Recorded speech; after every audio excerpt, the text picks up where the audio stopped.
chegou uma reportagem que eu tinha prometido para vocês. Não consegui colocar antes porque ela não estava pronta. Eu tô com a carta aqui do seu René Júnior, um dos canalhas do ano. Se tivesse o troféu canalha do ano, pode dar para ele. Porque além de ter matado o Gari de forma cruel, ele acha que ele é melhor. Ele acha que, como pessoa, ele está numa outra prateleira, numa outra categoria.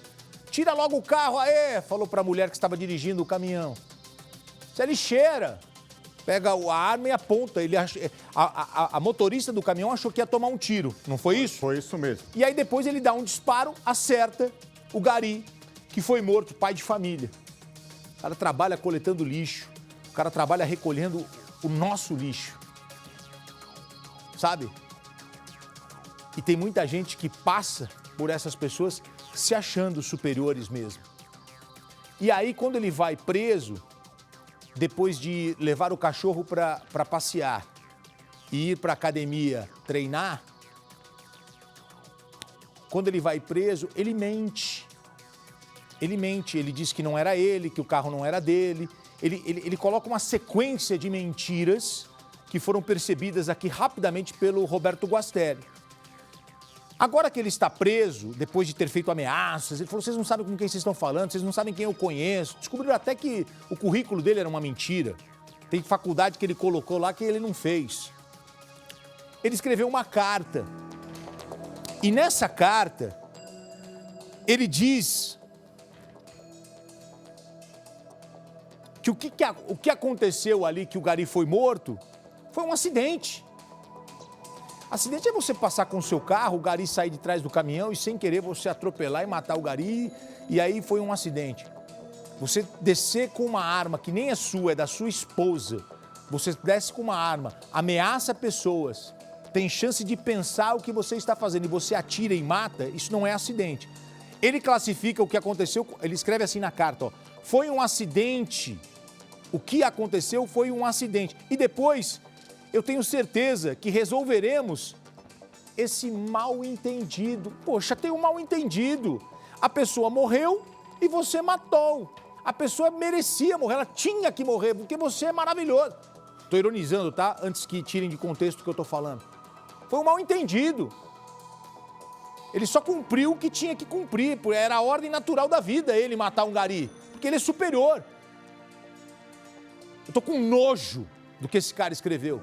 Para ele foi um acidente e eu tenho certeza que isso vai se resolver. É um mal-entendido. Logo, logo, eu estou na rua com os meus amigos, com a minha calça de marca, que ele fala sobre a calça de marca, quando ele está lá na audiência de custódia. Põe a reportagem, vamos assistir. Chegou a reportagem direto de Minas, vamos lá. O inquérito cheio de idas e vindas.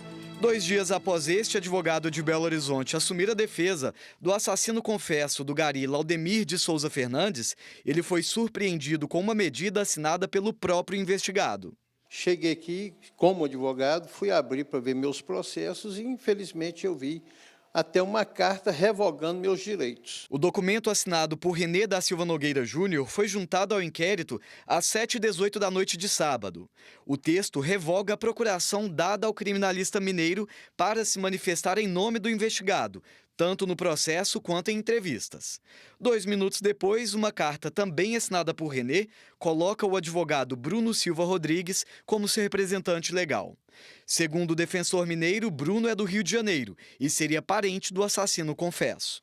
Cheguei lá no presídio, conversei com o René. René falou que não assinou. Ele assinou, sim, a procuração e que não assinou a revogação e que, inclusive, ele quer que eu continue no processo. Durante a conversa entre o advogado mineiro e o preso, René teria dito que o afastamento de Dracon foi um equívoco. Mais segurança, né? Ele está inseguro, né? Muita coisa aí dentro, ele não tem muito espaço, né? E trabalhando em união entre esse advogado aí de Minas, ele fica mais seguro.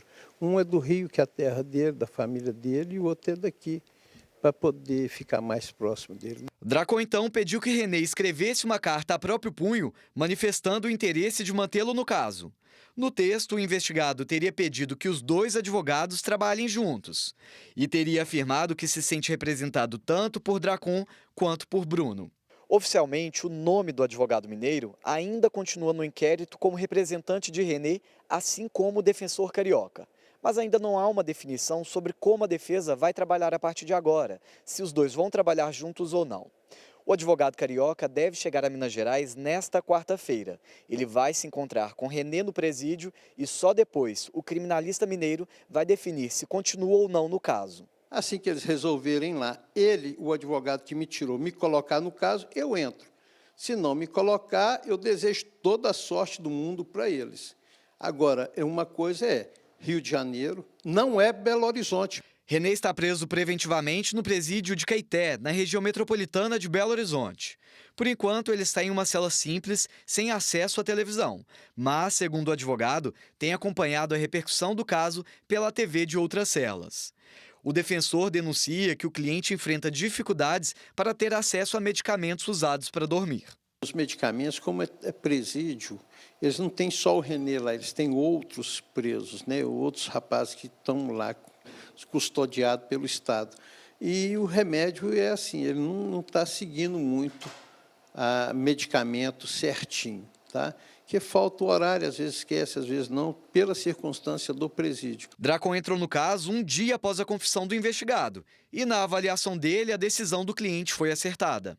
Quando eu cheguei lá, nem eu mesmo sabia que eu tinha confessado, que eu cheguei lá na parte da manhã. Nós precisamos encontrar todas as verdades dentro desse processo. E uma das verdades, não adianta ele mentir falando que não era ele. Se ele atirou, então que ele pague dentro do limite da pena dele.